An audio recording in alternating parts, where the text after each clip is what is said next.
Com o objetivo de difundir tecnologias e apresentar um potencial produtivo de cultivares de soja convencional, uma parte da proposta da Embrapa no INFRO foi de divulgar práticas sustentáveis e economicamente viáveis para a Rondônia. Esse evento é de fundamental importância para o aprendizado dos nossos alunos, mas também para a comunidade local, porque daí o IFRO oportuniza sim a participação da comunidade externa aqui no campus para conhecer a realidade, conhecer o que está sendo produzido aqui, o que está sendo ensinado, e essa parceria com a Embrapa enriquece muito mais o nosso trabalho, porque os alunos aprendem novas técnicas, né, conhecem novos desafios e verificam o que está acontecendo em nível de Brasil, né, em relação à tecnologia, em relação à agricultura, essa parte da agronomia em si. Então o professor João Abílio, que é o coordenador desse projeto, está de parabéns, ele está desenvolvendo pesquisas nessa área de agronomia com os alunos dele dos cursos de agropecuária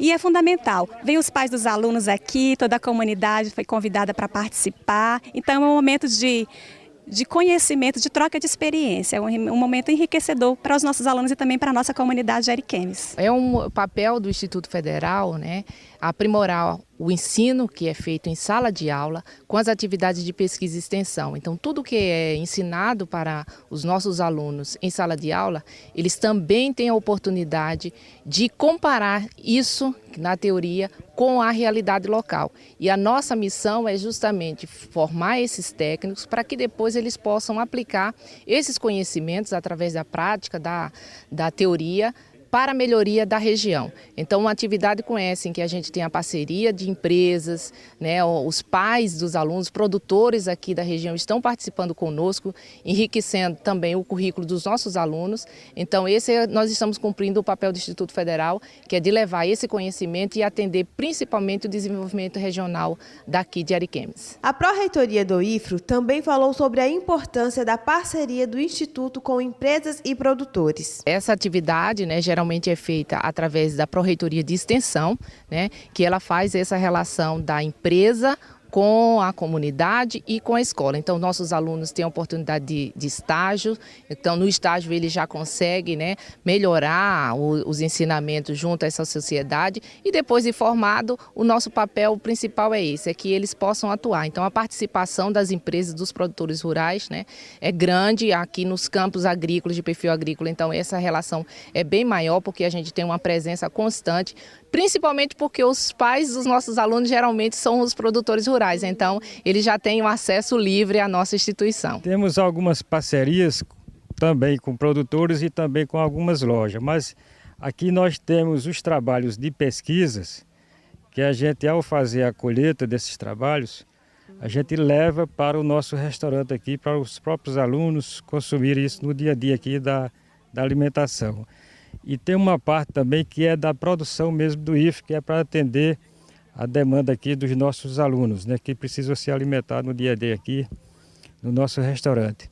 Quando tem algum excesso, aí a direção do campus normalmente repassa isso para instituições aqui do município, como escolas, creches. Isso acontece, por exemplo, com a goiaba, que sempre a gente produz na quantidade maior do que a gente precisa aqui para o campus. Então acontece às vezes esse tipo de coisa, mas sempre a gente está repassando para aqueles segmentos que estão precisando no dia a dia e a gente acaba colaborando. Porque aqui não tem a finalidade assim de ter lucro, seria para manter o consumo aqui interno e alguma sobra eventual a gente leva para essas instituições aqui do município que precisam. Um país líder em agricultura e rico em experiências de sustentabilidade dos sistemas produtivos, agora pode contar com uma nova ferramenta para a rotação de tecnologias na cultura da soja. Conheça o sistema de produção Cultivance, o primeiro cultivo geneticamente modificado, totalmente desenvolvido no Brasil, desde as pesquisas em laboratório até sua comercialização. A Cultivance é uma tecnologia que a Embrapa desenvolveu em parceria com a BASF, né?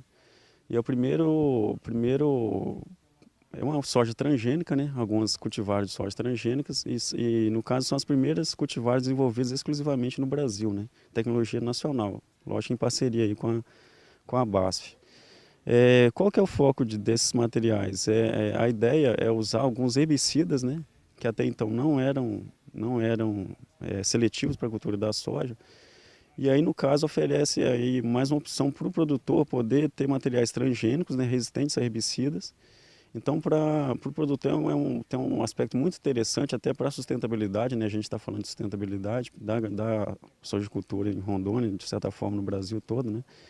Porque isso entra na estratégia de manejo da área, né? Hoje a gente tem sérios problemas aí com resistência a herbicidas, né? Pelo mau uso, pelo uso repetido de mesmo princípio ativo. Então a soja cultivando-se entra nesse manejo, né, nesse sistema como uma nova alternativa para manejo principalmente das plantas daninhas. E então a tecnologia que a gente, né, acredita que veio para ficar vai entrar como alternativa nesse sistema aí, né, dada a gravidade que a gente tem hoje de plantas daninhas resistentes a herbicidas, né, por esse uso repetitivo das tecnologias que existem atualmente. Vai melhorar economicamente para o produtor? Sim, né, há essa tendência porque desde que ele consiga ter um melhor manejo das plantas daninhas, então logicamente ele vai ter um melhor controle, vai ter menos gasto com esse tipo de prática, né, na cultura. Então há uma tendência assim, de redução de custo na medida em que ele teria que investir mais na área, né, ter um custo, onerar mais o custo de produção dele em função da maior incidência dessas pragas. Uma das pautas no Dia de Campo foi a integração lavoura-pecuária-floresta, que promove a recuperação de áreas de pastagem degradadas, busca melhorar a fertilidade no solo com a aplicação de técnicas e sistema de plantio. Essa solução tecnológica foi desenvolvida pela Embrapa em parceria com outras instituições. Grande parte da lavoura brasileira encontra condições de fazer mais de uma lavoura por ano, né? Permite a gente tirar uma lavoura e colocar outra. Aqui no estado de Rondônia, cerca de 50% da área que a gente tem cultivada com grãos, soja principalmente, a gente faz mais de uma lavoura, né? Então, assim, na realidade, eu faço uma lavoura e meia por ano. Parte dessa lavoura que a gente está fazendo aqui atualmente no estado de Rondônia, uma delas é o milho safrinha, né? E esse milho é colhido, vendido como grão. E parte desse milho, né, uma porção representativa desse milho, mais de 5% desse milho, a gente faz silagem e dá para boi. Aí, nesse caso, a gente fala que a gente está fazendo uma integração lavoura-pecuária, né? E parte da soja que a gente retira, a gente coloca capim em cima dessa área, né? E na segunda safra, nesse caso, a gente acaba colocando a segunda safra de boi, né? A gente chama de lavoura-pecuária também nesse caso, né? É um complemento de renda, uma diversificação de atividades dentro da propriedade e viabilizando, inclusive, a cultura de grãos. A soja, por si só, vive um momento bastante delicado, né? O produtor, economicamente, sempre anda no fio da navalha, sempre correndo o risco de estar no vermelho. E exatamente a soja é a segunda opção de cultura que muitas vezes viabiliza a atividade e a propriedade também. E existe um outro componente, que entra o componente florestal, que no mesmo ano, na mesma área, eu faço floresta, um componente florestal, principalmente com essências exóticas. Eu tenho trabalhado com teca, tenho trabalhado com eucalipto, uma cultura de lavoura, normalmente eu tenho trabalhado com soja ou com milho, e tirando essa lavoura eu coloco o capim. Nesse caso, eu tenho uma integração lavoura, pecuária e floresta. Algumas áreas que a gente já tem de florestas já consolidadas, que a pessoa começa a desbastar, abrir alguns clarões dentro da floresta. Um exemplo pode ser a floresta de eucalipto plantada, que começa a população inicial de 1.700 árvores, cerca de 1.700 árvores por hectare, e vou no sexto ano, eu já estou com 850 árvores, muitos produtores, a partir de 8 anos, deixam 400 e poucas árvores por hectare, você cria alguns clarões e bota a capinha ali no meio. Aí o gado passa no meio dessa floresta, a gente chama de integração pecuária-floresta.